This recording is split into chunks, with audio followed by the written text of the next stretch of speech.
Hello! This year nga pala ay nag-donate ako ng aking magandang buhok. Chares!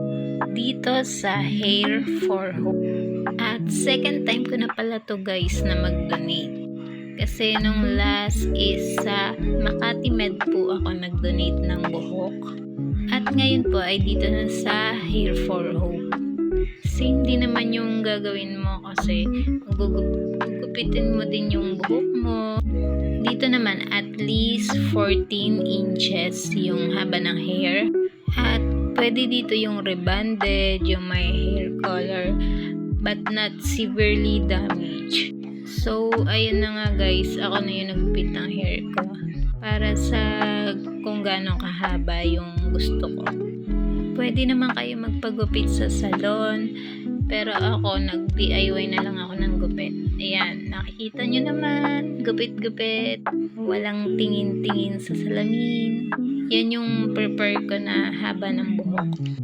Tapos, ipapaayos ko na lang yan, ganun.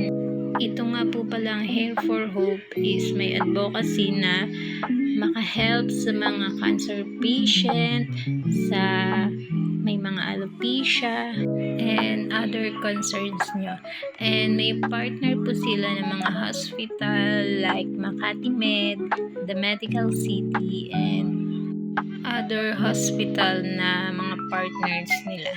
So, paano mag-donate? Visit nyo na lang po yung page nila here sa taas.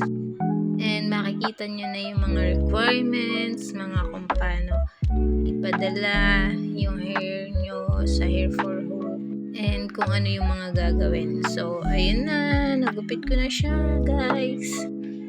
Ayan, eto na po yung aking hair.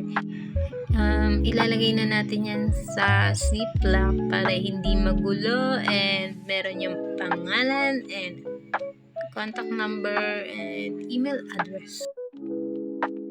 Yan, I'm so happy kasi may matutulungan na naman tayo na kailangan na free wig nila. Kaya naman kung na-inspire kayo, sana mag-donate din po kayo please.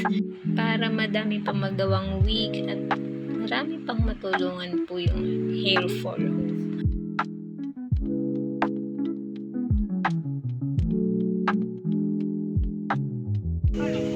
So guys, ayan, ipapadala na natin siya sa ating courier na LBC.